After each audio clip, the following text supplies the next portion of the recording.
to stand here, then the sun will not going to be in your eyes, and don't worry, we're going to take care of it. We're going to survive. 5, 9, 3, 4, 5, 6, 7, 8, 9, 10, 5. Okay, muy bien. So, as I told you before, actually we don't really know why people started to bring the crosses here in the first place. But we have multiple stories which kind of explains. I like to stick with that one, which is more related to the historical events. And the story is like this. We are talking about the 19th century. Then there were 2 armed uprisings against the Russian Empire regime by the locals and by the Polish as well. The first one was in the 1830s, the second one was in the 1860s. So both of them, they have been forcibly stopped by the Russian Empire army, and plenty of the local people was killed, sent to the Siberia. So see, even before Soviet Union time they did like this. So then put into the prison, and some of them they were hanged not so far away from here. So we believe that probably the first crosses here has been brought by the local people just to memorize those who suffered during that time of the resistance. Later, when this territory, what we know for sure, that in the beginning of the 20th century, there were already 130 crosses. And this is for sure because we have documents which survived, and in those documents that has been written down. So later, when Soviet Union collapsed, when in the time period of the Soviet Union, actually the Soviets had 3 attempts by trying to destroy this place. So in the 1960s and 1970s, so the locals brought the bulldozers and even tried to remove all of the crosses here. But for the local people, it became some kind of the resistance against the Soviet Union regime, and that's why they continued to bring the crosses back to this place. So that's why Soviets even put the guards here by preventing this kind of the activity. But the locals to manage about them somehow. No, my guess would be just give the bottle of vodka was totally enough. But I mean, like, you can imagine how extremely boring it would be and ridiculous to protect this kind of the hill in the middle of nowhere against the local people. So what happens next? When Soviet Union collapsed, more and more people started to come here and worship this place. So this sound what you may hear, it's because not so far away from here there is a NATO airbase. So it's like 7 miles or 10 kilometers away from here. So probably pretty soon there are going to be some parachutes flying around. So, and that's why you're going to see plenty of the crosses, which is like related to the NATO air policing as well. That's just because of that reason. So, when Soviet Union collapsed, more and more people started to come here and let's say worship this place, and that's why in the 1993, then John Paul II came here and he did his service. So actually, this podium right over there, what you may see with the right cross, this podium, that was the place where he did his service.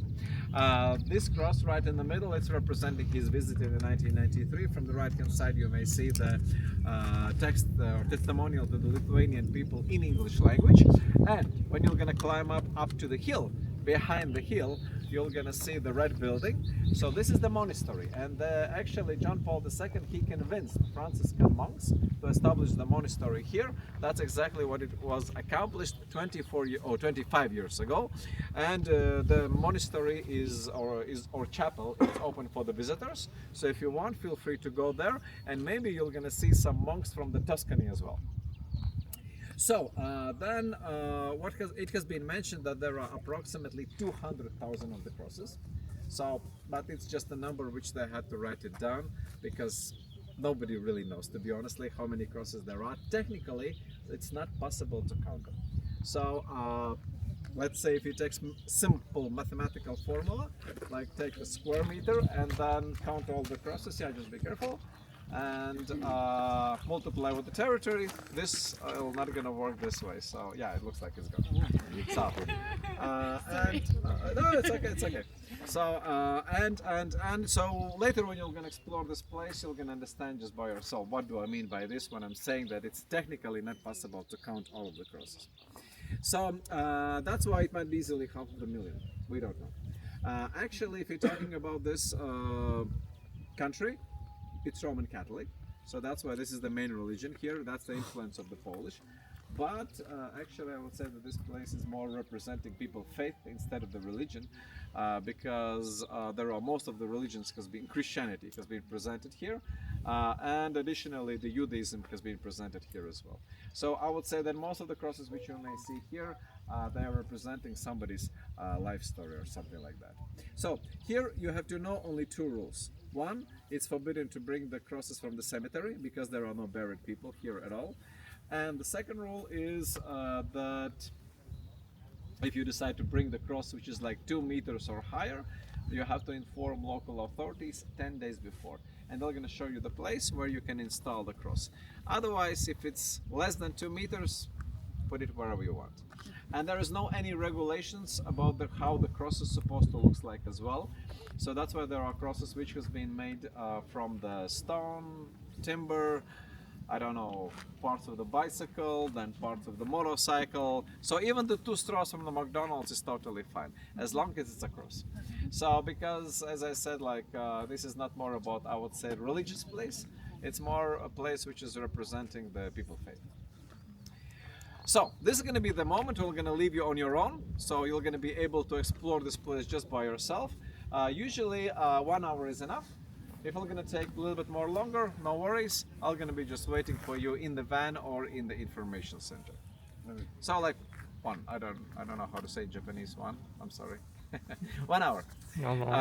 And if you want me to take a picture of you, that would be the right time, because I'm going to vanish in a couple of the minutes. Can you do Yes. If you want to take a picture, the best spot will be there under the Jesus Christ. Yeah, so for those who don't want to take pictures, see you in 1 hour.